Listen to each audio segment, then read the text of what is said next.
뭐 이런 그 걱정들을 지레 먼저 지들이 하고 지들이 못 들게 만드는 거예요. 까놓고 모든 얘기를 할 수 있는 문화가 아니에요. 온갖 엽기적이고 변태적인 지랄들 다 떨어대면서 국민들은 니들은 보면 안 돼라고 얘기하는 것도 웃긴 거죠. 개새끼들이 넘쳐나는 그냥 30cm 자를 들이댄 상태에서 여긴 되고 여긴 안 되고 또 이게 어떨 때는 아까 람보2처럼 전 세계에서 거의 유일하게 연소재 관람가 마루타 같은 영화를 단체 관람 시키는 전혀 반성이랄까 개선하지 않고 그들을 유지시키면서 또 좀 문제가 있다고 생각이 듭니다.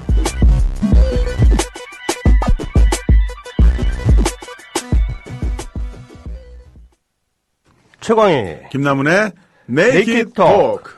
와우. 야, 오늘 이렇게 두 분 보니까 굉장히 반갑습니다. 반갑습니다. 네. 앨리스 양은 목소리 상태 좋아지신 것 같아요, 이제. 저번 주보다 훨씬 좋아졌고요. 네. 저번 주는 이제 사람의 목소리가 아니었다면 이번 네. 주는 이제 사람의 목소리를 찾았대 이제 성별을 가늠할 수 없는 이제 그 정도. 다음 주가 되면 이제 다시 원래대로 돌아갑니다. 지난주에 나오셨을 때 목소리는 영화 소에서 그 지그소 있죠. 너는 그런 실수를 저질렀지. 이게 바로 너의 과오야. 숫자 30을 셀 때까지 기회가 있어. 네 눈 뒤에 열쇠가 있다. 네 안구를 꺼내서 열쇠를 꺼내서 손을 그만해요. 뭐 이렇게 길게 해, 성대모사를. 아니 성대모사 아니고 재밌어서 그 영화. 소 제 안 재밌어요? 아이, 저는 그런 영화 못 봐요. 저도 못 봐요. 6탄인가까지 나왔고 지금 다시 그 뭐랄까요 그 리부팅 해가지고 맨 앞부분 나오고 있고 최근에 3D로도 나왔어요. 3D에서는 와우 그 외국 그 리뷰어들이 쓴 거 보니까 하여튼 입체적으로 그래서 제 아니, 목소리를 듣고 그게 생각났다 이 예, 말씀이잖아요. 아니, 앨리스님 네. 목소리를 이제 거기다 견져가지고, 빗대가지고 이제 하신다면서, 네. 갑자기 이제 이 덕후적인 모델을 네. 가지고. 제가 또 월요일날 김남훈의 대국민 상담소라고 김선 씨랑 하는데 네. 그분도 목소리가 중저음이세요. 아, 예. 중저음이고 앨리스님도 오늘 중저음이신데 예, 뭐 그분은 그러네요. 맑은 중저음이잖아요. 저는 지금 탁합니다. 네. 죄송하죠 그분하고 비교하면. 아니요, 뭐 나름대로 분위기 있으세요. 네. 근데 지난주보다는 훨씬 더 목소리가 약간, 그니까 지난주는 좀, 거슬리는 허스키. 네, 거슬렸죠. 예, 예. 사포로 이렇게 긁는 예, 예. 느낌이었어요. 오늘은 뭐, 오늘 정도면 충분히, 네. 어떤 부분에선 조금 섹시하게 들리는 네. 것 같아요. 네네. 나오면 안 되겠다. 자, 오늘의 주제 어떻게 됩니까, 최강희 씨? 꼭 뭐 주제를 꼭 저한테 물어보시더라고요. 네, 왜냐면 최강희 김남훈의 네이키드 토크 앞에 서 있잖아요. 예. 네. 자, 뭐 휴가철입니다. 그래서 많이들 산과 들로 또 해외로 또 국내 계곡, 뭐 바다로 많이들 놀러 가시죠. 네. 여행의 계절이기도 하잖아요. 여행. 여름. 네, 지금 뭐 저도 뭐 KTX 타고 부산에 이제 일보러 저는 이제 부산에서 녹화가 있기 때문에 매주 KTX 타고 가는데 정말 이제 휴가철이구나라는 게 실감이 되는 게 아주 시끄러워요, 열차 안이. 네, 많은 사람들이 또 가족 단위로 휴가 떠나시는 분들도 많아요. 그래서 휴가철이기도 하고 여름이기도 하니까 이번 주는 좀 말랑말랑하게 그동안은 좀 이 사회에 대해서 우리가 또 준엄한 그렇죠. 네, 준엄한 어떤 그 잣대를 들이댔었고. 들이댔는데 오늘은 좀 말랑말랑한 얘기를 좀 말랑말랑하고 조금 맑고 깨끗한 분위기 부탁드리겠습니다. 네. 앞서 일부에서 네. 약간 끈적끈적하게 왔다가 저도 장담 못해요. 예. 저도 장담 못하는 게 제가 또 이제 진행을 잘못해가지고 우리 청취자분들이 또 화가 난 분들이 계셔서 네네. 제가 지금 게시판에 빠져 죽게 생겼습니다. 좀 꺼내 주십시오. 예. 그래서 이번 2부 네이키드 토크에서 우리의 주제는 여행이 되겠습니다. 여행. 네. 여행을 떠나요. 저 그 노래 되게 잘해요. 저 그 노래 되게 잘할 수 있어요. 한번 해보세요. 아니 나오면 지금은 할 수 없고. 예. 다음 주에 시킨다 그러면. 김PD님 다음 주에 시키죠. 알겠습니다. 예. 저는 여행하면 생각나는 게 세 가지가 생각나요. 뭐요? 다 오토바이 자전거랑 맞아. 관련이 되어 있는데 예. 자전거에서 이제 세 바퀴 자전거를 탔었죠. 네 바퀴죠. 엄밀히 말하면 뒷바퀴 뒤에 양옆에 보조바퀴 두 개가 달려있는 걸 타고 다니다가 그 뒷바퀴의 옆에 있는 양옆에 보조바퀴를 떼어내고 처음으로 제가 그걸 타고 송탄에서 서정리까지 왕복 한 3km에서 4km? 별로 안 멀어요. 네네. 거기를 간 적이 있어요. 네네. 근데 3km 정도를 갔다가 돌아올 때 너무 무서운 거예요. 길을 잃어버릴까봐. 이대로 어디 딴 데로 가버릴까봐. 사실 별로 안 크잖아요. 안 멀잖아요. 그리고 20 몇 년 전 이야기니까 시골에서 어렸을 때구나. 예, 20 몇 년 전이죠. 그러니까 뭐 멀지도 않은데 어렸을 때죠. 예. 그때 자전거 탔던 게 어떻게 본다면 저한테 첫 번째 여행이었고요. 두 번째 가장 기억에 남는 여행은 그 대림에서 나온 파솔라, 야마에서 나온 파솔라라는 스쿠터가 있었어요. 네. 그게 예전에 소피아 로렌인가 마이클 잭슨이 광고 모델이었거든요. 네. 월드와이드 모델로. 네. 그게 우리나라 대림에서 수입을 하고 저희 큰아버지가 오토바이 가게를 하셨는데 망했어요. 예. 부도가 나서 오토바이 2대가 우리 집으로 흘러 들어왔죠. 네. 그래서 엄마한테 아버지가 엄청나게 혼났었는데 이걸 왜 2대나 사냐고. 한 대를 팔고 한 대를 아버지가 운영을 하시면서 그 아산만에 갔어요. 예. 송탄에서 아산만. 예. 그때는 차들이 별로 없다 보니까 그 스쿠터 타고서도 둘이서 아산만을 갈 수가 있었어요. 예. 지금 스쿠터 타고 아산만 못 가죠. 길이 워낙 예. 크고 네. 차들이 쌩쌩 다니니까. 그때는 길을 가다가 갈대밭도 한번 들어가야 됐어요. 예. 갈대숲을 지나서 어디 길을 딱 나오니까 도로가 왼쪽으로 싹 굽어지면서 저쪽 길 끝에 바닷가가 보이는 거예요. 그 바짝바짝바짝거리면서 눈이 부시고 그 길을 뚫고 들어가서 아산만에 도착해서 낙지를 먹는 거죠. 아버지는 산낙지를 먹고 저는 그 삶은 거 네. 막 해가지고 초고추장 먹었는데 그때의 기억이 완전히 공감각적으로 남아있어요. 맛있게 먹었던 산낙지, 삶은 낙지, 눈이 부셨던 그 백사장과 물결들, 그리고 아빠 등에서 났었던 그 아빠의 냄새? 그게 몇 살 때인데요? 그게 아마 한 8살? 그렇죠. 사실 자신의 최초의 여행은 누구에게나 다 그런 추억으로 남아있는 것 따뜻한 같아요. 기억이 남아있고요. 예. 그, 지금 제가 아빠 등에 매달리면, 우리 아버지, 바로 나가서요, 허리. 큰일 나죠. 네, 허리 그걸 바로 일변이 납니다. 네. 구민TV 진행자 존속 상해 이러면서 난리 날 텐데, 네. 야 그리고 제가 그래서 오토바이를 타게 됐어요. 아. 왜냐면은 첫 번째 아버지와의 여행이 그렇게 온화하고 따뜻했기 때문에, 그렇구나. 오토바이에 대해서도 부담감 없이 넘어갔었는데, 그래. 제 나이 또래의 그 남자들 오토바이 대부분 동네 형한테 무릎팍 까지면서 배우잖아요. 엎어지고 팔 부러지고 배우는데 저는 그렇게 시작을 해가지고 첫 여행의 추억이 저는 그거라는 생각이 나요. 그러니까 아버지 때문에 그 오토바이에 이제 매니아가 네. 되신 거네. 그렇죠. 야, 그런 추억이 계시구나. 아버지가 나빴죠. 아니, 아들한테. 왜 나빠요? 네. 아니, 오토바이 잘만 타면 얼마나 멋있는데. 네. 이지라이더라는 영화 보면 얼마나 네. 멋있어요. 이지라이더가 참 다른 의미가 있는 거죠. 이제 그 뭐랄까 쉽게 타는 뭐 그런. 네네네네. 그런 것도 있고, 뭐 그게 이제 1969년에 나온 영화인데, 거기 이제 할리 데이비슨 타잖아요. 네. 두 주인공이. 할리 데이비슨하고 쭉 미 대륙 여행을 하는 굉장히 그때 당시에 그 히피 문화를 대변하는 그런 영화였는데, 그런 요즘 뭐 이렇게. 참 제가 오토바이 매니아에서 말씀드린 건데요. 예. 그 하리 데이비슨 네. 형태의 오토바이를 타고 그 네. 티어드롭 탱크라고 해서 아주 네. 작은 연료 탱크가 붙어 있잖아요. 네네. 그게 그런 탱크에 연료가 별로 안 들어가요. 한 6리터밖에 안 들어가요. 네. 그래서 아마 연비 20km 기준으로 해도 네. 120km밖에 못 가요. 어. 아마 주인공들 예. 뒤에 데니스 하퍼랑 예. 아마 주인공들 가방 안에 기름을 넣고 다니지 않았다면 아마 영화 촬영이 쉽지 않았을 거라고 생각이 들어요. 네, 죄송합니다. 네, 김남훈 씨 앞에서 이렇게 오토바이 얘기하는 거 아닌데. 예, 그러게. 저도 이상한 얘기했습니다. 이게 덕후의 특징이에요. 이렇게 네. 자기가 좋아하는 얘기가 이렇게 그 화제 속에 딱 들어가면 그걸 딱 잡아내가지고 네. 거기에 대해서 막 장광선을 막 청취자분들은 오늘 저에 대해서 완벽하게 오해를 하실 게 1부에서 성인용품 얘기했고 2부에서는 오토바이랑 영화 네. 써 얘기했으니까 저 완전 반사회적인 인물 아닙니까? 반사회적인 인물은 아니죠. 김남훈 씨만큼 친사회적인 인물이 어디 있어요, 또. 맞아. 예. 예. 이렇게 또 이 사회의 어떤 주류적 질서에 영합하면서 잘 살아가는 그런 사람들 제 주변에 많지 않아요. 자, 뭐, 얘기하다 보니까는 또, 앨리스님은, 우리 김남훈 씨가 그 8살 때의 그 아름다웠던 여행의 추억에 대해서 말씀해 주셨는데, 네. 가장 기억에 남은 여행, 어떤 게 있어? 저는 20대 중반 때, 혼자 여행을 한 적이 있어요.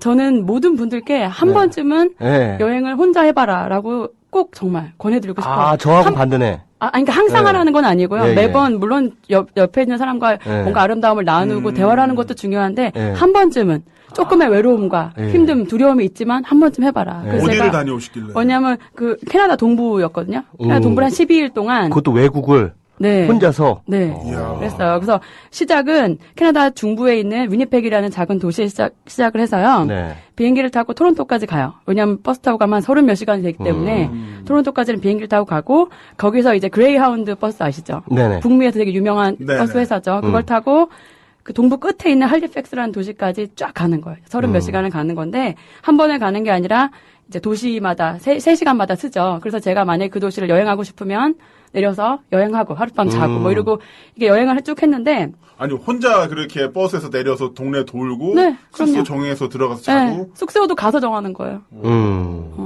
근데 핸드폰도 궁금하시다. 없었고 예, 예. 그랬거든요. 그 다 아르바이트 해서 제가 돈 모아서 이렇게 했는데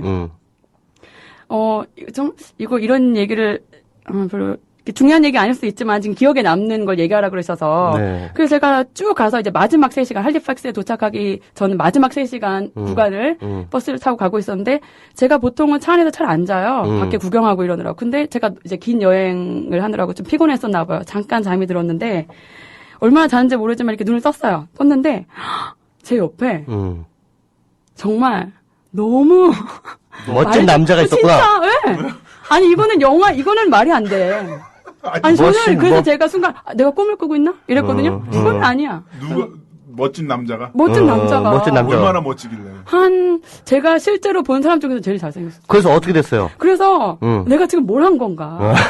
내가 지금까지 뭐 했지? 이러면서. 내가 무슨 복을 이제 드디어 받는구나. 아니, 왜 잠이 들었나? 혹시라도 침이라도 잠꼬대. 흘렸나. 그러게요. 그러면서 있는데, 너무 신경이 쓰이는 거예요. 근데 좀 지나니까 이 친구가 말을 거는 거예요. 뭐라고요? 그래서 어디서 왔냐, 뭐 어디 가냐, 뭐 이렇게. 그래서 알고 보니까 그 친구는 할리팩스 도시 출신이고 대학교 가려고 이제 다른 도시로 갔다가 방학이라서 고향을 찾는데 제가 여행 간다고 하니까 그럼 자기가 이렇게 유명한 데 좀 안내도 해주고 이렇게 해주겠다. 그러더라고요. 들이댔구만, 들이댔어.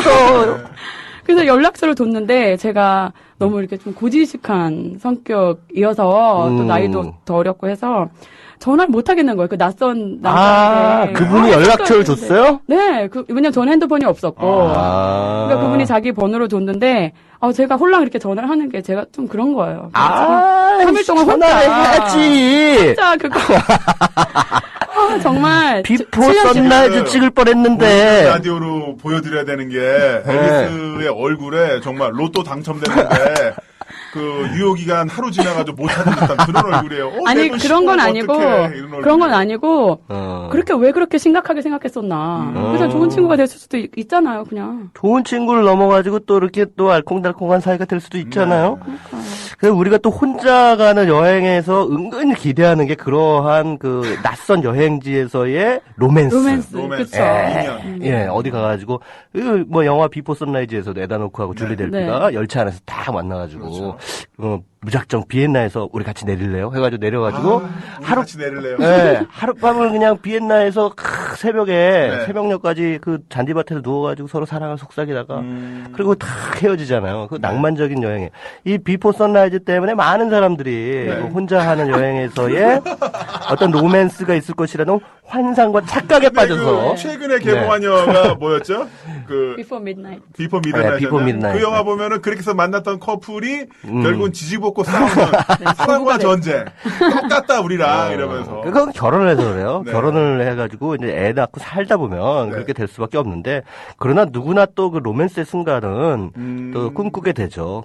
혼자 이렇게 여행을 다니면서 그러한 어떤 찰나적인 로맨스 이런 것들 은근히 또 이렇게 품고 다니시는 분들 많은데 제 경험상 그런 일은 벌어지지 않더라고요. 벌어지지 않습니다. 절대 안 일어나고요. 절대 벌어지지 않아요. 더구나 뭐 앨리스 씨는 모르겠습니다만 최강희 씨나 김남훈 같은 사람은 절대 일어나지 않고 저는 혼자 여행을 저도 종종 가요. 저는 어떻게 가냐면은 이제 출장이라든가 강연 때문에 지방을 갔을 때 하루 정도 일정을 더 잡아서 그 인근을 좀 더 구경하는 그런 시간을 갖는데 좋네요. 네. 그럴 때 가면은 밥집이나 술집에서 항상 남자분들이 먼저 말씀을 아니면은 먼저 말씀을 걸으면서 아예 제자리에 앉아서 맥주를 권하시는 분도 계시고요. 제가 지난주에 탁재영 PD 나왔을 때 이야기도 했습니다만 맥주와 소주를 2병씩 보내주신 분도 계세요. 그럼 일하신 분이 갖다 주면서 옆 테이블에 시인사가 보내셨습니다. Cheers 이러면서.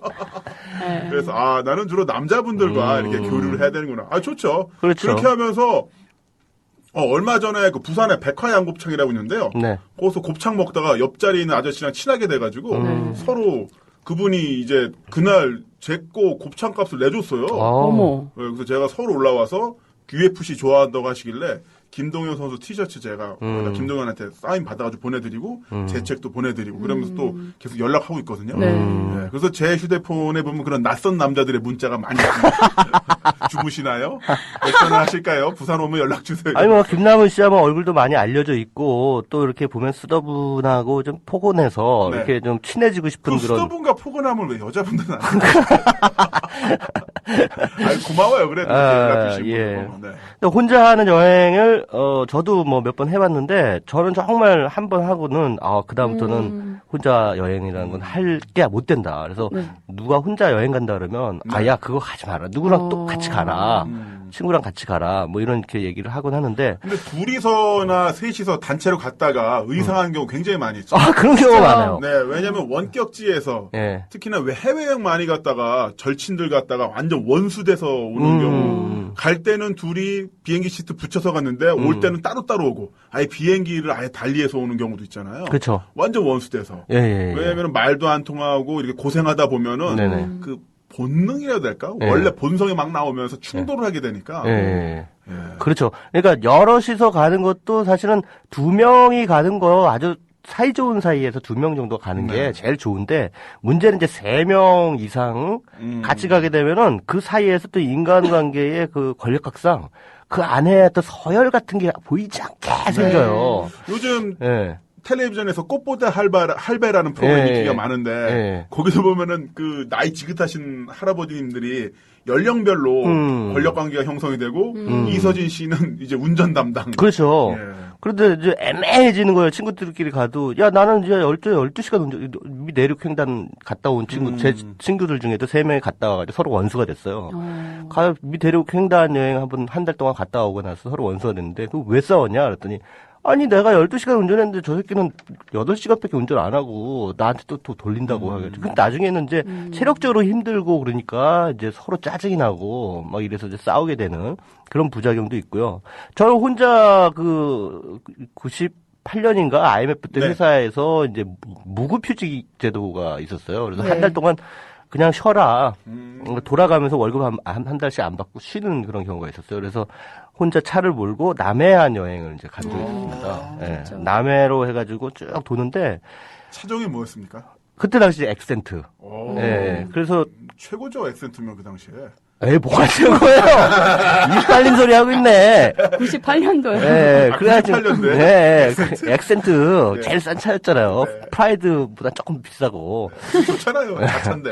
그래서 딱 가가지고 남해안에 탁 갔는데 너무 외로워. 밤에 이제 일단은 해지기 전에 혹시 차 안에 CD, 캐리지 CD나 테이프 있었나요? 몰라요.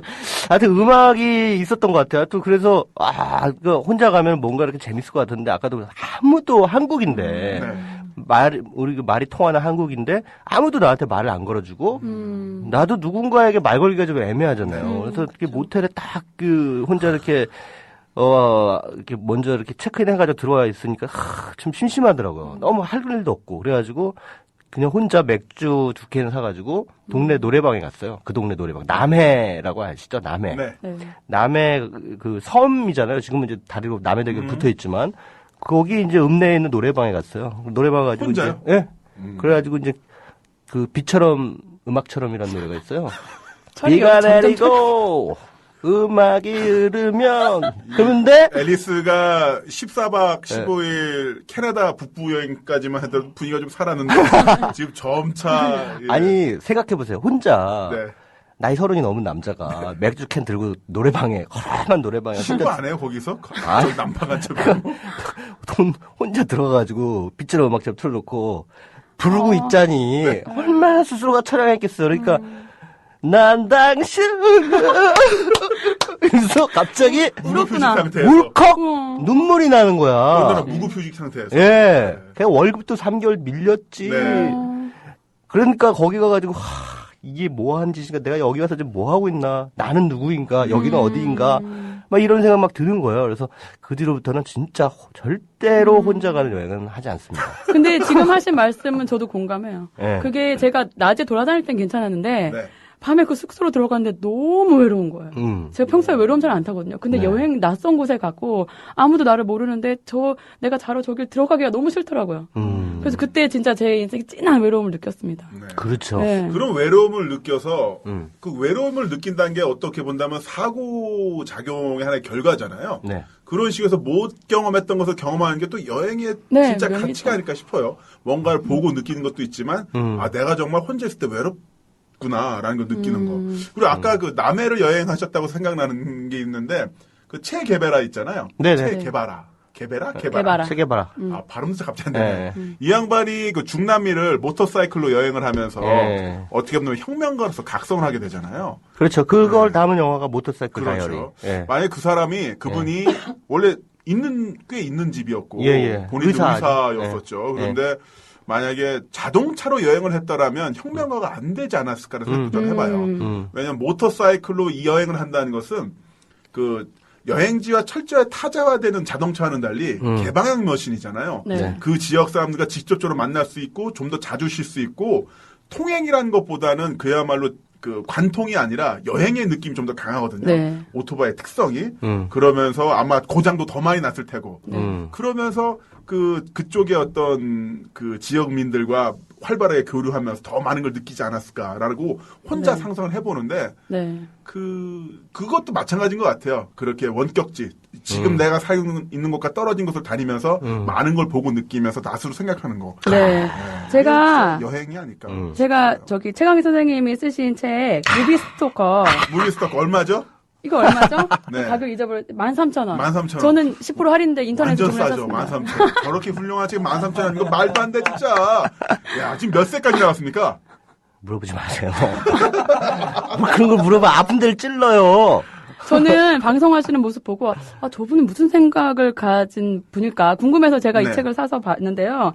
이제 지금 방금 전에 모터사이클 다이어리 얘기가 딱 나와서 제가 여기 이게 줄을 치면서 봤어요. 형광펜도 칠해져 있네. 네. 뭐라고 쓰였습니까? 이 영화 이게 뭐냐면 이 챕터의 제목은 우리의 시선은 겸손해야 한다. 이거예요. 근데 이게 뭐냐면 여행할 때 우리가 관광객으로서 거기 사는 사람들, 현지 사람들을 네. 바라보는 시선에 대한 얘기거든요. 근데 이게 너무 글이 좋아서 제가 말씀드리고 싶은 게 있는데 그 영화에서도 체게바라와 그 친구들이 모터사이클을 타고 남미를 여행하는 네. 그게 나오잖아요.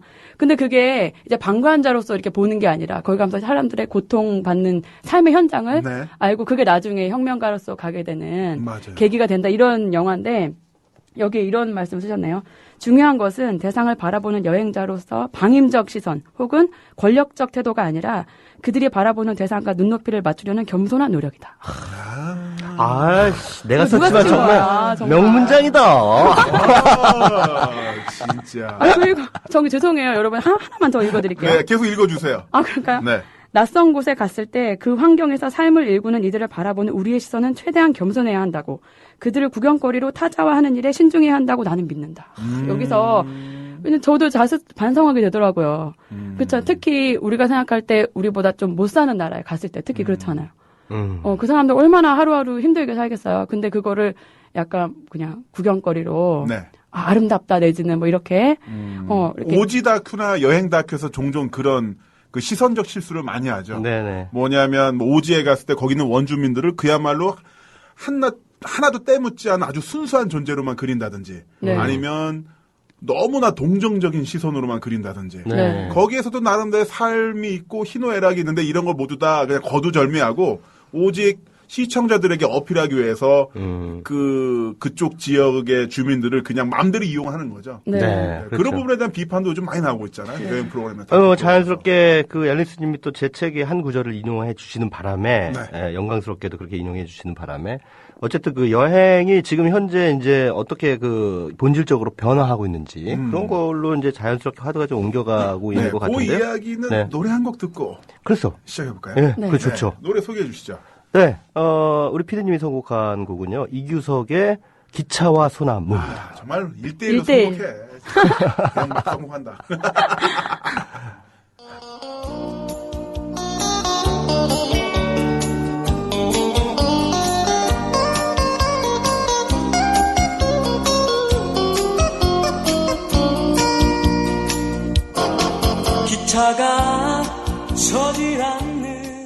네, 이규석의 기차 소나무 들으셨고요. 김남훈의 인파이팅 2부 네이키드 토크 최강희 씨, 앨리스 씨와 함께하고 있습니다. 자, 여행에 대해서 이야기를 나눠보고 있는데 네. 아마 대부분의 청취자분들, 우리 조합원분들, 저도 그렇고 첫 번째 여행, 뭐 저는 아버님과 여행을 이야기했습니다만 단체로 가는 여행의 첫 번째는 역시 수학여행 아닐까요? 그렇죠. 예, 생애 처음으로 겪게 되는 강제 패키지 여행. 선택의 여지가 없어. 경주 불국사. 그리고 정말 맛없는 백반. 네네. 네, 다들 그렇게 가죠. 네. 김 PD 어디 갔다 왔어요, 수학여행? 포항제철. 맞아요. 나도 갔던 것 같은데. 왜 기업체 수학여행을 가죠? 서울 학생들이 제일 많이 가는 수학여행지는 이제 경주. 경주 불국사. 예, 저도 예. 거기 갔다 왔어요. 예. 전 평택인데. 예. 네. 근데 가서 뭘 봤는지 기억이 안 나요. 기억 전혀 안 나죠. 예. 사진은 많이 찍었고, 예. 사실 그 수학여행이라는 게 예. 매번 언론에서도 보도되긴 합니다만, 상당수는 아니겠습니다만 몇몇, 이제 그쪽에 관계된 분들 리베이트를 위해서 만들어진 어떤 상품이잖아요. 네네. 예, 학생들이 돈을 내면 여행업자들이 아주 이익을 이제 극대화시키기 위해서 저질의 네. 이제 패키지 상품 구성을 하고 남는 잉여 자금을 또 학교 측에 되돌려줘, 네. 이제 리베이트로 돌려주는. 그렇죠. 예.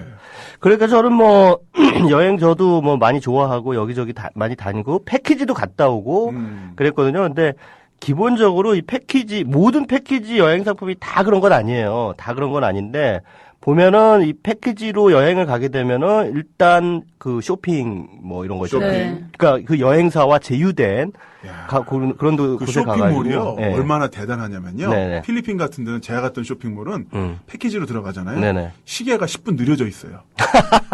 왜 손님들이 이제 비행기 타기 네. 시간 직전까지 거기 있잖아요. 네. 주로 공항 근처에 있거든요. 네. 그러면은 좀 더 오랫동안 체류를 시키기 위해서 네. 쇼핑몰의 시간이 뒤로 10분 정도 밀려 있어요. 아. 그러니까 원래 지금 2시면 1시 50분으로 돼 있는 거죠. 더 오랫동안 물건 보라고. 그렇죠. 그리고 거기서 파는 상품은 싸지도 않아요. 네. 그리고 서울 시내도 그 중국인 대상으로 한 그런 면세 쇼핑몰들이 많이 있거든요. 예, 내국인 출입 금지라고 되어 있고 그래서 많이 파는데 저도 당했죠. 그래서 그러니까 진주 목걸이 같은 거 사고 그랬어요. 그렇죠. 그러니까 일단 뭐 그 쇼핑 강요, 네. 쇼핑 강요, 그다음에 뭐 옵션 강요, 뭐 이런 것들이 이제 패키지 상품의 어떤 그 뭐랄까 부작용으로 이렇게 많이들 이렇게 얘기가 되는데 기본적으로 이제 패키지라고 한다면은 우리가 보통 그 여행지에 가가지고 그 여행지에 사시는 분들이 어떻게 사는가라고 하는 그 삶의 어떤 현장성이라든가 이런 것들을 이렇게 바라볼 기회를 사실 박탈해 버려요. 그러니까 기본 프로그램에 따라서 움직이는데 우리가 보는 것이라고는 관광객의 구매에 맞춰진 프로그래밍화된 어떤 이벤트. 네. 맞아요. 거기 가면 뭐 이를테면 저녁에 뭐 어디 가서 쇼 보고 쇼 보고 숙소에 와서 비치 파티, 네네네. 바베큐 파티하고 그냥 풍광과 그 다음에 거기 그 관광객들을 위해서 그 현지인들이 만들어낸 서비스. 예. 그러니까 말하자면 그 현지 사람들의 사는 진짜 모습이 아니라 관광객들을 위해 조작된 가짜 이미지죠. 네. 그것을 우리가 소비하고 오는 거예요.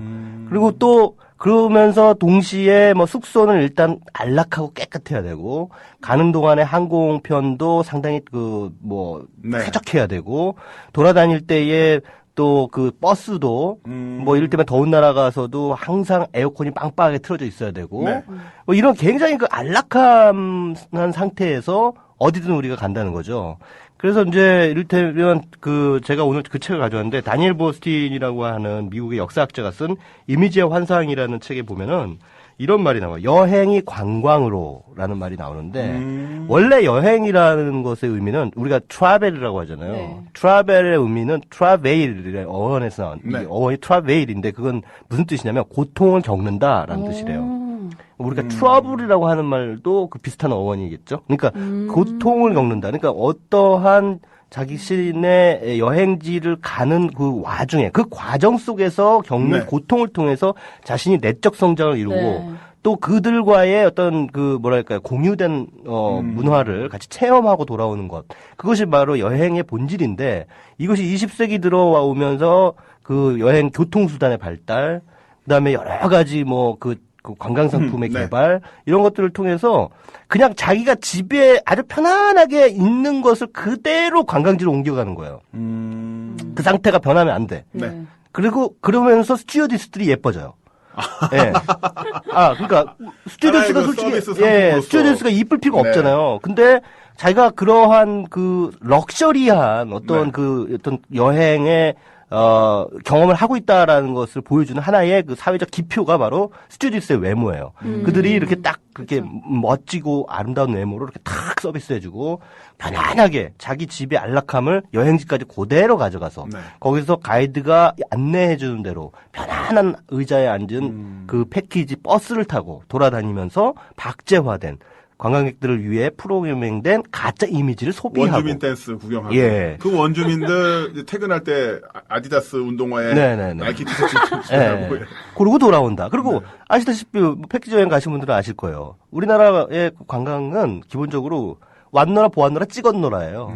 네. 예. 그렇게 찍어서 페이스북이랑 트위터 올려야 네. 되거든요. 사진 찍느라고 정신이 없어요. 그러니까 이 사람들이 와서 뭐 그거 뭔가 이렇게 보고 느끼려고 온 것인지 네. 아니면은 사진을 찍으려고 온 거지. 네. 근데 그것도 그 대상을 찍는 것이 아니라 꼭 그 프레임 안에 자기가 들어가야 돼.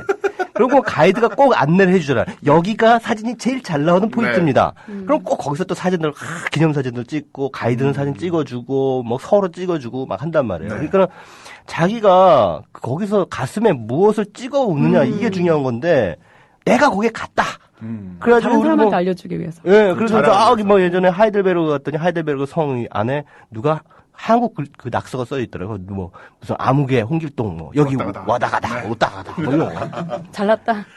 그런 것처럼 일종의 그 여행도 뭐라 그럴까요? 그냥 거기다가 갔다 왔다라고 하는데, 그러니까 그런 그 네. 압축형 여행 상품, 패키지 네네. 상품은 역시나 일본이 또 많이 먼저 시작을 했잖아요. 음. 그 70년대 일본이 이제 고도 성장을 네네네. 하면서 네. 60, 70년대 고도 성장을 하면서 일본 사회에서 생긴 단어 중에 하나가 카로시라는 말이 있습니다. 네네. 과로사인데요. 네. 과로사는 일본어로 읽으면 이제 카로시. 원래 일본에서 만든 말이죠.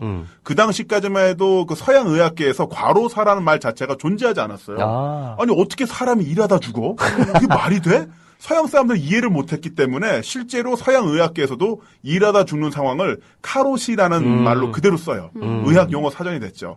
그런 상태에서 해외 여행으로 가게 됐을 때 정말로 그렇게 힘들게 일을 하니까 바쁘게 일을 하니까 해외여행을 느긋하게 다녀올 수가 없잖아요. 네네. 그러니까 아까 최현 씨가 말씀해준 것처럼 피인 포인트별로 네네. 여기서 뭐 먹고 여기서 사진 찍고 여기서 뭐 먹고 여기서 자고 자 돌아오시면 됩니다. 4박 5일 일정, 6박 7일 일정으로 여행 상품을 막 만들면서 일본 사람들이 그런 어떤 패키지를 만들게 됐고 우리가 그걸 그대로 수입하게 됐는데요. 그래서 여행에 대해서 약간 좀 관점이 달라지는 게 네. 우리나라에 있는 모 유럽계 해외 여행 은행이 있어요. 네. 그 은행이 몇 년 전에 우수 사원들 뽑아서 몇십 명을 유럽 여행을 보내줬거든요. 네네. 그러니까 너무들 기대를 한 거죠. 우수 사원으로 뽑혀서 해외 내가 외국계 금융기업을 다니고 있는데 해외여행을 보내준다니까. 그런데 그 유럽계의 그 본사 임원들이 생각하는 해외여행, 여행은 말 그대로 여행이었던 거예요. 아. 우리가 숙소만 정해줄 테니까 너희들 마음대로 돌아다녀. 네. 니들 놀아. 네. 였는데 이분들은 여행이 말씀하신 것처럼 네. 가이드를 쫓아다니면서 여기서 뭐 먹고 그렇죠. 여기서 어떤 거 액티비티 하고 네. 그다음에 여기 들어서 자고였는데 네. 아무것도 없는 거죠. 어. 그리고 외국 임원들이 생각하는 여행은 야 니들 어차피 유럽 왔으니까 많이 돌아다니면서 또 보는 것도 좋잖아. 걸어 다녀 하면서 도보 횡단 코스를 이빠이 집어넣는 거죠. 그런데 우리나라 사람들 거기 이제 익숙하지 여자분들 하이힐 신고 나 유럽 간다 이러면서 하이힐 신고 네. 갔는데 10시간 걷고 이러니까 첫날. 아, 그러니까 유럽 여행에 배낭 여행 오시는 그 우리 그 젊은이들도 많잖아요. 그 저도 이제 예전에 그 유럽에 배낭 여행 한 3번 갔었어요. 3번 갔었는데 그때마다 느끼는 게 뭐냐면 왜 이렇게 한 군데 오래 안 머물? 그러니까 딱 도착하자마자 다다다닥 후다다다닥 사진 찍고 햄버거 먹으면서 또 다른 도시로 네. 가요.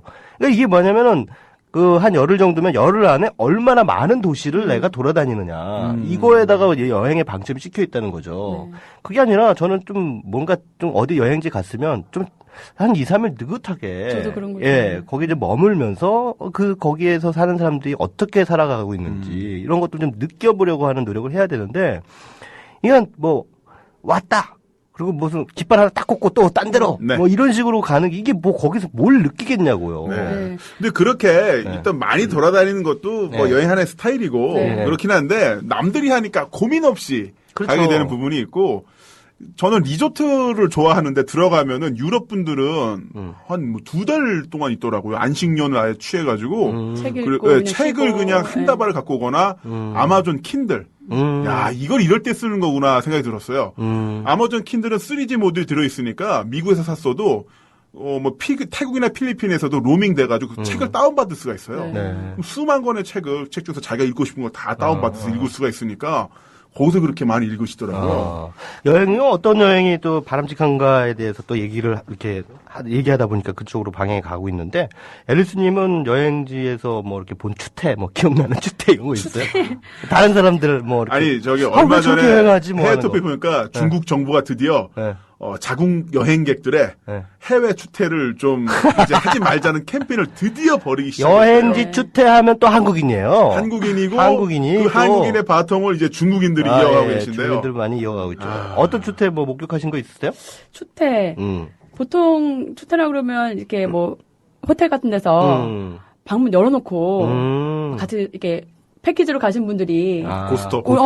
우리 방에 뭐야 이래가지고 더우니까 문 열어놓고 막 이렇게 복도에 쩌렁쩌렁 울리게 거기서 지금 술 마시는 거 제가 본 적 있는 것 같고요. 근데 아까 전에 최강 선생님 말씀하신 거에 한 가지 보태고 싶은 게 있는데요. 네. 또 우리나라 사람들 많이 가는 여행지가 미국, 캐나다, 뭐 호주 이런 데잖아요. 네. 근데 이 나라들 특징이 원래 원주민들이 있었던 나라잖아요. 네. 그렇죠? 막 수천 년, 네. 그 이상을 살았던 원주민들이 있던 나라에 이제 유럽인들이 침략해서 이제 한 건데 보통 미국, 캐나다 같은 데 가서 보면 로키 산맥, 뭐 그랜드 캐니언 이런 데 보고 오잖아요. 너무 아름답죠. 저도 보면 정말 입이 떡 벌어질 정도로 아름다운데 그럼 거기서 아까 말씀하신 대로 깃발 여행처럼 사진만 딱딱 찍고 그러고 오는데 거기 그걸 보면서도 그 나라에 원래 살던 사람들은 여러분들이 그냥 여행하는 사람들이 보는 그냥 백인들 뿐만이 아니라 그 원주민들이 사실은 굉장히 아직 그 상처가 치유가 안 됐거든요. 그러니까 아까 거기 있는 사람들의 모습을 알아야 된다고 할 때 네네. 지금 보이는 모습 말고 그 땅에서 상처받은 사람들도 좀 생각할 수 있는 기회가 있으면 좋겠다. 그 제로니모 추장의 후손 거기서 모델로 살고 있잖아요. 저기 원주민 모델. 사진 한 장에 $5 뭐 이런 식으로. 일전에, 그러니까 저는 이제 유럽도 가보고 이제 동남아시아도 많이 가는데 이 경향적으로 그러니까 한국 분들이 유럽에 갔을 때와 동남아시아에 갔을 완전 때의 달라요. 태도가 완전 달라요. 달라요. 예, 그러니까 유럽에 갔을 때는 와 멋지다 이러면서 주로 이제 건물이나 이런 풍광들을 많이 이제 사진에 담으시고 그런 것들을 이제 얘기를 많이 하시거든요. 근데 동남아시아 쪽에 가면은 일단 물가가 너무 싸고 그리고 몰려드는 그 아이들 뭐 네. 이렇게 이런 구걸하고 뭐 네. 이런 것들. 이제 그런 경우를 많이 보니까 일종의 약간 우월감을 느끼나 네. 봐요. 그러니까요. 네. 그래서 거기서 진짜 왕이 된 듯한 그런 네. 느낌을 받나 봐요. 그 리조트 같은 데서도 이제 풀빌 이제 네. 안에 네. 이제 뭐 이렇게 놀이기구가 있어요. 네. 그럼 안전 요원들이 있거든요. 네네. 예를 들어서 워터 슬라이드를 타게 됐을 때 사람이 완전히 밑으로 내려가서 직립을 해서 옆으로 빠져줘야만 내려갈 수 있잖아요. 그럼 이제 안전요원이 그걸 체크를 해요. 근데 안전요원이 피부 색깔이 좀 허였냐 까맣냐에 따라서 한국 사람들의 태도가 달라져요. 아. 약간 서양인스러우면 말을 잘 들어요. 서양인스러우면. 헐. 그런데 까무잡잡한 현지 원주민처럼 생겨서 말을 안 들어요. 막 제치고 밀치고 들어가고 무시하고 하대하는데 저는 그러다가 앞에 있는 사람을 허리를 직격한 거 봤어요. 드롭킥이 돼가지고. 신혼여행 부부인데 여자가 먼저 내려갔어요. 아. 펑 빠졌죠?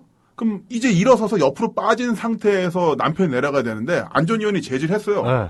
밀치고 들어간 거예요. 아 하면서 혼자 업돼서. 그래서 자기 부인의 허리를 자기가 뻥 해가지고 병원에 실려갔어요. 참네. 신혼여행지에서. 그러니까 웃기네. 그게 왜 피부 색깔을 가지고 사람을 그러니까요. 판단하냐는 거죠. 그런 이중성을 저도 경험한 적이 있습니다. 태국에 갔는데, 방콕에 갔는데, 파퐁거리인가? 제가 정확하게 지명은 기억이 안 나는데 아주 그 유명한 환락가죠. 근데 거기에 이제 일본인 친구하고 같이 갔어요. 근데 한국말을 아주 잘하는 일본인 친구입니다. 근데 그 방콕에 대해서 아주 잘 알아요. 왜냐하면 그 친구는 방콕에 애인이 있었기 때문에 네. 거기서 오랫동안 살아서 어디가 어딘지 잘 알아요. 그래서 야, 나 좀 어떻게 좀 재미나는 데 좀 데려가 줘. 내가 이렇게 부탁을 했더니 그 파퐁어리인가 거기를 데리고 갔어요. 그래서 쭉 가는데 막 그 태국의 그 술집의 그 여성들이 나와서 이렇게 뭐라고 하냐 삐끼라고 하죠. 네. 호객행위를 막 하는 거예요.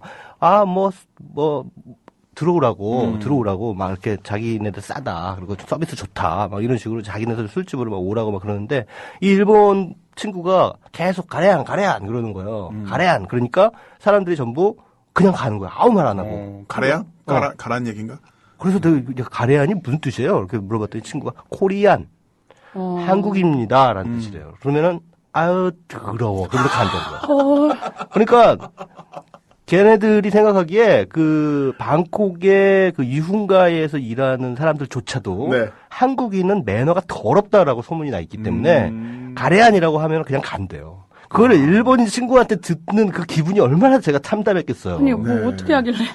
완전히 그냥 망나니처럼 다룬대요. 그러니까 그 접대부들을 완전히 그 무슨 어디 노예들처럼 그렇게 다루고 왜 우리나라에 기생여행 오는 일본인들 우리 욕하죠? 그거 욕할 필요 없어요. 우리나라 똑같아. 우리나라 남자도 밖에 나가가지고 그 소위 말하는 매춘 여행하고 다니고 거기 현지에 가가지고 저는 예전에 고발 프로 진행할 때 필리핀 가가지고 이제 코피노 어린이들 이제 진행을 한 적이 있었는데 어린이 찾는 아버지 찾는 프로그램 진행한 적이 있었는데 그때 보면은 뭐랄까 그런 상태에서 그 나라의 어떤 경제력의 우위와 어떤 이런 게 차이가 있을 수 있는데 그게 본인의 적이는 아니잖아요. 네. 그렇죠. 그리고 약간 본인이 좀 돈이 더 많을 수도 있어요. 네. 근데 그걸 가지고서 굉장히 뭐랄까 우월의식을 느끼면서 하는 사람도 많이 봤었는데 그렇죠. 그게 사실 필리핀이 우리나라 장충체육관도 필리핀 회사가 지은 거거든요. 1968년인가 그때 우리나라에서 스스로 이제 회사들이 장충체육관을 지을 기술이 없어가지고 필리핀 회사들이 와서 지었어요. 즉 나라라는 게 경제력 규모 이런 거는 어디가 더 잘 될 수도 있고 떨어질 수도 있는 건데 기본적으로 그 나라 사람을 존중하는 건 같은 사람으로서 존중해야지. 야 우리나라가 GNP가 너네보다 높으니까 나는 너를 좀 하대할게.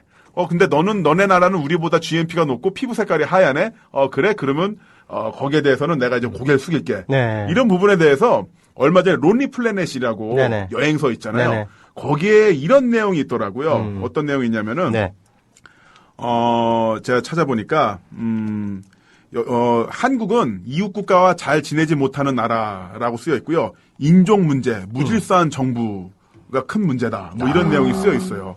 그러면서 이런 부분에 대해서 한국을 비하하는 내용이 되어 있다 하고 막 이제 조선일보에서 사설이 나오기도 했었는데 뭐 꼭 비하까지보다는 나름 맞는 내용 같아요. 한국 사람이 그러니까 외국인이 예를 들어서 흑인이라는 표현도 그렇지만 그렇죠. 흑인이 우리나라를 여행할 때와 자, 파란 눈의 백인 금발머리가 그 우리나라 여행할 때와 분명히 여행의 강도, 스트레스의 강도가 분명히 다르거든요. 그 캄보디아에 갔더니 그 캄보디아의 패키지 상품 그 프로그램 안에 오퍼니지 즉 그 고아원 방문이 있어요. 그러니까 그 못 사는 동네에 가면 꼭 그런 게 하나씩 들어가요. 그러니까 그래서 이 불쌍한 애들 보면서 아이고 그 불쌍한 애들 너희들 정말 불쌍하구나 그러고 와요. 그리고 전 제일 열받았던 게 뭐냐면 그 캄보디아의 그 강 위에서 사는 사람들 있어요. 강 위에서 이렇게 살면서 관광객들한테 이렇게 야자 열매니 뭐니 이렇게 과일 팔면서 하는 사람도 있어요. 근데 거기다 대고 사진기를 들이대고 막 찍어대요. 신기하다 이거지. 그런 여행 상품이 이스라엘에도 있대요. 우리만 그런 게 아니라 이스라엘의 부유층을 상대로 해서 그 베이루트, 그 레바논 인근의 그 빈민초를 투어하는 상품이 있대요. 그래서 이제 무장 경호원들과 함께 차량을 타고 그 지역을 돌면서 정말로 부자인 이스라엘 아주 부유층이 그 동네를 돌면서 어떻게 이런 데서 살아 여기 막 총알도 떨어지고 힘들겠다 니네 주로 하면서 팔레스타인 사람들일 거 아니에요. 그렇죠? 찌찌찌하면서 거기를 도는 상품이 있어요. 그렇죠. 그리고 선상에서 이제 사는 사람들의 자녀들이 이제 학교도 안 가고 학교도 못 가죠. 돈이 없으니까. 그래가지고 관광객들한테 국어를 하고 다니면서 또 배를 이렇게 타가지고 이렇게 관광객들한테 이렇게 국어를 하는데 관광객들이 이제 보트를 타고 이렇게 한 바퀴 돌면서 그 선상 가옥들을 보거든요. 그럼 꼬마들이 와가지고 뭐 $1 뭐 이래요. 근데 그걸 갖다가 불쌍해 그러면서 카메라로 찍어요. 나 그런 심리는 도대체 뭔지 모르겠어. 그러면서 또 뭐라 그러는 줄 알아요? 저를 보더니 $1 오빠 잘생겼다. 오빠 잘생겼다 그래요. 그게 무슨 뜻이냐? 그 한국 아저씨들 가르쳐줬구나. 예, 그렇게 얘기하면 한국 남자들은 돈을 준다. 라고 얘들은 알고 있는 거예요. 그러니까 그런 거를 느꼈을 때, 봤을 때 얼마나 그 한국인으로서 참담함이 느껴지는지 야, 이거 진짜 부끄럽다. 정말 한국인이라는 게. 막 이런 생각이 들 때도 있어요. 그러니까 왜 못 사는 사람들을 그렇게 구경거리로 만드냐. 그러니까 그것도 그들이 삶을 일구는 하나의 현장이기 때문에 거기에 대한 존중심을 가지고 봐야 된다는 그럼요. 거죠. 그런데 야, 저 사람들 진짜 후진국이고 나보다 못 산다. 그러니까 야, 그러면서 하는 말이 야, 우리도 50년대에는 저렇게 살았어. 뭐 이러면서 마치 지금은 뭐 거기서 벗어난 것처럼 그런 졸부근성을 드러내는 졸부근성. 그런 아주 역 같은 관광객들이 근데 많아요. 저는 사실 네. 필리핀 이런 데 갈 때마다 졸부근성 이런 것보다도 공포심을 느끼는 게 네. 필리핀 같은 경우는 그야말로 이제 미국식 자본주의 시스템을 무비판적으로 받아들이면서 굉장히 나라가 제가 보기에는 맛이 좀 갔어요. 그 정치 세력, 시장, 국회의원들은 대를 이어가면서 하고요. 네네. 또한 이 사회 양극단화가 완전히 굉장히 심화가 네. 진행이 되면서 그 뭐랄까 시골에서 외진 곳에서 사람들이 할 수 있는 게 코카콜라 파는 거 외에 별로 할 수 있는 게 없어요. 네네. 네. 그러니까 코카콜라 매장은 그 오지 어디에도 다 있어요. 오두막에서 코카콜라를 파는데 그걸 하나 팔아서 이제 밥을 사 먹고 그 돈으로 자기가 또 코카콜라 또 사 먹어요. 상수도 시설이 거의 없어요. 아, 예. 못 만들게 하고 다 생수를 사 먹게 만들고 그런 식으로 돼 있고 그 제가 보기엔 두 종류의 사람만 있는 것 같더라고요. 대형 마트에서 일하는 사람과 대형 마트에 쇼핑하러 오는 사람. 네, 대형 마트에 쇼핑하러 오는 사람들은 BMW 벤츠 타고 오고요. 거기서도 일하는 사람들은 퇴근할 때 자기들은 대형 마트 안에서 샴푸를 큰 사이즈로 팔았는데 샴푸 살 돈이 없어가지고 네네. 그 콘돔 사이즈처럼 일회용으로 여러 개 포장되는 샴푸를 매일 2개, 3개씩 사가지고 집안 사람들이 나눠서 써요. 완전히 이제 중간 계층이 없는 거죠. 그러다 보니까 그 가난한 사람들은 정치 세력화하거나 사회 중류층, 산유층으로 진입하는 게 더 힘들어지고 갖고 있는 사람들은 아주 오랫동안 자신의 기득권과 어떤 그 정치적 영향력, 재력을 계속 상속시킬 수 있는 거고. 그렇죠.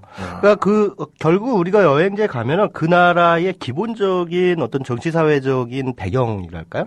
이런 것들 어느 정도 좀 숙지한 상태로 가는 게 중요하다고 그 생각해요. 필리핀이 예전에 일본 다음으로 아시아 경제 대국이어서 2위였어요. 네. 그리고 쌀 생산량도 전 세계 최대였어요. 지금 세계 최대 쌀 수입 국가예요. 미국 농산물 회사들이 자급 못하게 막아가지고 제일 많이 수입해요. 쌀을. 다 수입해서 먹고. 그래서 그 나라의 그 역사. 기본적으로 저는 그렇게 생각합니다. 어느 나라를 갈 때 그 나라가 가지고 있는 역사, 그리고 그 나라의 정치사회적인 배경, 그다음에 문화, 이런 것들에 대한 기본 지식을 가지고 가야 되고, 또 하나 가장 중요한 건 뭐냐면 우리나라 관광객들이 쉽게 까먹는 이유 것 중에 하나예요. 어디 가나 영어가 통용될 것이라고 믿는 착각. 예. 그 영어가 권력이 아니거든요. 그럼요. 그러니까 영어권이 아닌 나라에 가서 함부로 영어를 들이대면서 야, 얘들은 왜 이렇게 영어를 못 알아들어 이러면 본인이 못한 것도 있어요. 아니, 외국에 우리나라 사람, 그 외국인이 우리나라에 네. 와가지고 어떤 시장 아줌마한테 영어로 얘기를 하면 그 시장 아줌마 알아듣겠어요? 못 알아듣지, 당연히. 그렇다고 그 사람이, 당신은 왜 영어를 못 알아듣냐고 그 시장 아줌마한테 뭐라 그랬다고 생각해봐요. 그거 어처구니 없는 상황이잖아. 근데 그러면서 어느 나라를 가든 영어가 통용될 것이라고 믿는 착각. 그러니까 이를테면은 일본에 우리가 간다 그러면 일본 사람들 영어 잘 못하거든요. 네. 기본적으로 일본어 몇 개는 필연적으로 알아들어야 돼요. 그러니까 토일에와 이쿠라데스까. 도코데스까 뭐 이 정도 아주 야스쿠 시대구다사이. 예, 그러니까. 싸게 해주세요. 네네 굉장히 그 생활 그 용어들 대화방구와 예, 예. 전화번호는 그러니까 그런 것들은 좀 알고 가야 뭐 이를테 프랑스에 가면은 프랑스어, 네. 독일에 가면 독일어 이 정도는 좀 가장 기본적인 소통할 수 네. 있는 것 정도는 알고 있어야지 아무데나 막 영어로 들이대서는 안 된다. 저는 그렇게 생각합니다. 네. 자, 예. 아무튼 오늘 여행에 대해서 얘기를 해봤는데 네. 야, 1시간 동안 여행만으로도 이렇게 재밌게 이야기를 할 수가 있네요. 시간이 부족해요. 진짜요? 무슨 말이 많죠. 우리 요 다음 프로그램이 뭐죠? 뉴스 하지 말고 계속 할까요? 네? 여기 점거하자 우리가. 점거농성. 나 배고파가지고 그만하고 싶어요. 자, 오늘 이렇게 최광희 김나물의 네이키토크 앨리스 양과 함께 해봤고요. 1시간 동안 여행에 대해서 이야기를 나눠봤습니다. 여행 뭐 가장 중요한 거 자신이 사랑하는 사람과 자신이 좋아하는 사람과 떠나는 게 또 가장 훌륭한 재밌는 여행이 아닐까 싶고요. 네. 이 방송 듣고 이번 주말에 아주 가까운 곳이라도 아니면 뭐 대형 마트도 좋아요. 에어컨이 빵빵하니까. 그런데 아니 뭐 전통시장도 좋으니까 돌아다니면서 좋은 분들과 좋은 시간을 나눠 가져보셨으면 좋겠습니다. 네. 자, 앨리스 양, 최강희 씨 또 하실 말씀 있으신가요? 네, 마지막으로 제가 앞서 인용한 그 다니엘 버스틴의 이미지의 환상에 나온 한 구절을, 여행에 대한 한 구절을 제가 말씀드리겠습니다. 책 읽어주면서 방송 끝낸다. 네. 우리 너무 멋있다. 자, 이 아주 굉장히 뼈아픈 지적입니다. 우리는 여러 곳을 다니지만 보는 것보다는 사진을 찍으러 다닌다. 우리는 여행이란 창문을 통해서 바깥 세상을 쳐다보는 것이 아니고 실내에 있는 거울에 비친 우리 자신의 모습을 보고 있을 뿐이다. 라고 다니엘 버스틴은 현대의 여행에 대해서 지적하고 있습니다. 이런 여행이 되지 않도록 많은 생각을 하고 여행을 하시면 좋을 것 같습니다. 네, 저는 아까 그 말씀드린 그 무비 스토커에 나온 그걸 마지막 저도 읽어드리면서 마치겠습니다. 어서와. 네. 사진에 찍힌 자신의 모습 뒤 배경이 무엇인지는 중요하지 않을 것이다. 진짜 중요한 것은 내 마음에 무엇을 찍어 왔느냐일 것이다. 네, 여러분 정말 마음에 멋진 사진들 많이 찍어오시길 바랍니다. 네, 고품격 방송 여기서 마무리하겠습니다. 오늘의 끝곡 싸이의 솔직히 까고 말해 들려드릴게요.